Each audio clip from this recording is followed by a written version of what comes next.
So step 3 is probably the most difficult for students to understand because it includes the instruction about citations, the basics of citations, what MLA citations are, and how to complete those, and then what in-text citations are.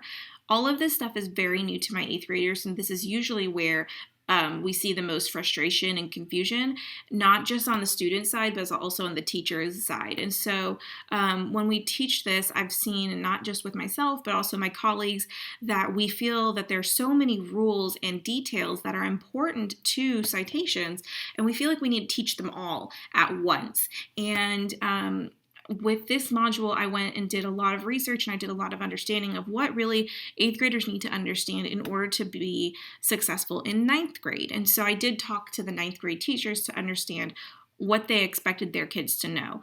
And so from those conversations, I was able to kind of narrow it down to the basics and what they needed to know for the different parts. But before we even get to that, we did start off with, it's always good to start off with a review of plagiarism. They've been learning about plagiarism for several years, and so this wasn't a very detailed This was not a very detailed page, but I did provide a plagiarism review Nearpod so they could refresh their memory of what plagiarism is and different examples. And then Lycoming College website created this game called Goblin Threat.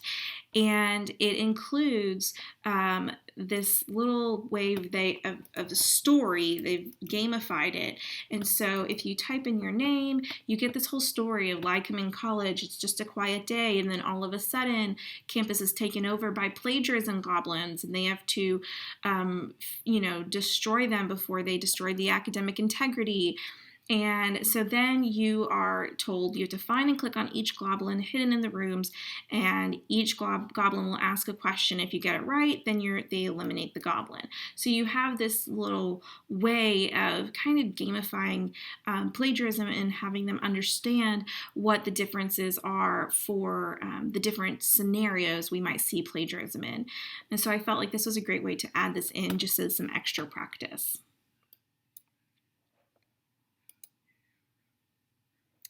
And then we have paraphrasing and summarizing, which is also a review from 7th grade.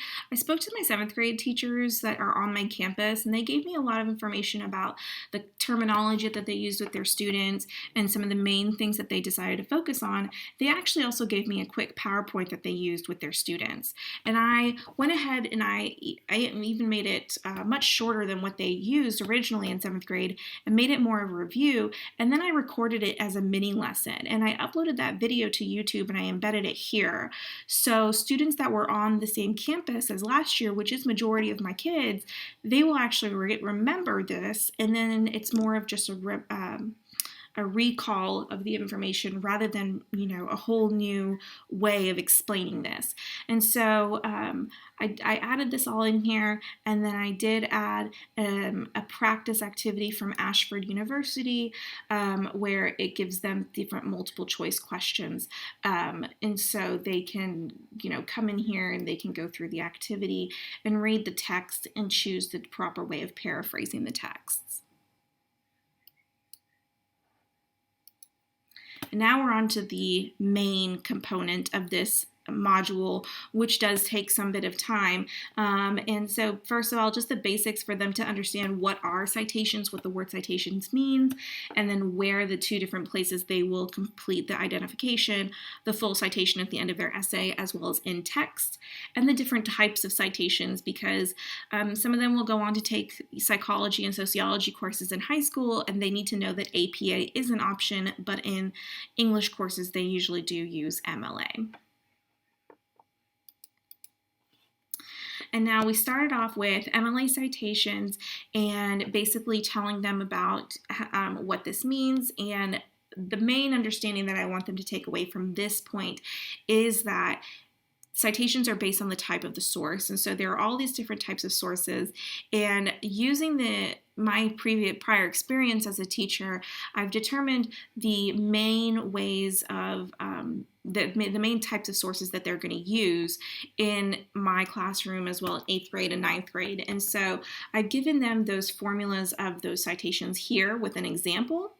But then I also gave them access to the Purdue University Online Writing Lab, the Purdue OWL website, which has been a huge help. And the ninth grade teachers have said that they've used that in their classes, and they recommend having us start our pre-AP GT kids, even our academic students, to use that as a resource. And so I did let them know that if they don't see something here, then it's a good option for them to go to the Purdue OWL. But this page is definitely going to be more text than the other pages, just because it is a lot of detail, and I want to make sure that they get this information as clearly as possible.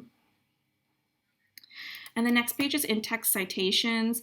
And with this one, I did provide a video because I want them to see what the in-text citation looks like. And I want them to understand that in-text citations are not just for direct quotes, but they're for paraphrasing and summarizing anything that you pull from a different source. And I want them to see what it would look like in their essay because they're not familiar with using this. I did make sure to call it parenthetical citations as well, because depending on the teacher, they would go back and forth between in-text and parenthetical. And then lastly, I included some rules. So these are 4 rules of the main rules that they might see during their essay writing that they need to follow, and then again gave them access to the Purdue OWL site for more information, because there are some more rules and exceptions. And with pre-AP students, we do see a lot of them wanting to work ahead and get some more knowledge of this information to prepare themselves better, and so I wanted to make sure they had access to it. The last thing I did provide, because we've given them so much new information and I haven't checked for understanding, I've given them a in-text citation practice here. It's basically just a multiple choice quiz, and it gives them an example and it asks them what's the proper citation. And it does encourage them to come back to their notes, because we are not requiring our students to memorize the proper citation formats, since we do have access to the technology to be able to help us with it all. And then the last thing is going to be source cards and data cards. So I had a long conversation with our ninth grade teachers, and I've realized that they did not have a proper way or a standard way of teaching students how to keep track of their sources and data. And when I've done research in the past, a lot of the students get overwhelmed with how many sources and how much data they're pulling, and they don't have a way of keeping track of it. So we started implementing the note card method. And that is where you have a source card where it shows just your MLA citation and then whatever number of the source it is. So if you have 3 citations, you'll have sources 1, 2, and 3 on the top and the different citations. And then you'll have data cards where you have either a quote, paraphrase, or summary from the specific citation, and then you actually have the in-text citation already done. So ideally, the students are either keeping this in a Ziploc bag or something like that, and there is one specific note card for one piece of data and one note card for one source. And so they may have many data cards. Maybe they'll just have one data card depending on how much information they're pulling from the source.